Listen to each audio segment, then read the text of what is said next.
Ito yung Honda City na nabangga. Ayan o. Pati yung trunk door niya. Yan, buong likod. Re-restore natin yan. Hindi na maisara yung trunk door. Pati yung bumper niya. Wala sa align. Pati yan yung lock o. Laki ng diferensya. Nausog. Pati yung bumper punit. Yan, lateruhin natin yan. After natin lateruhin, pa-primer yan. Tapos masilya primer.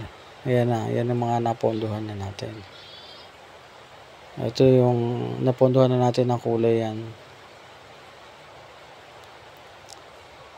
Yan sa dalawang pinto niya sa kanan.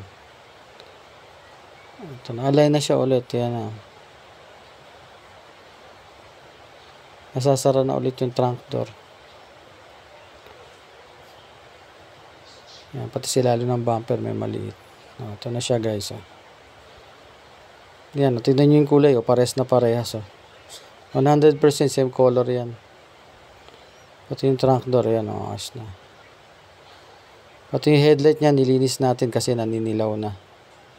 Ito sa harap ng bumper, meron din maliit na dimple. Ayos na rin. Ayan, okay na, okay na. Balik to original. Basic.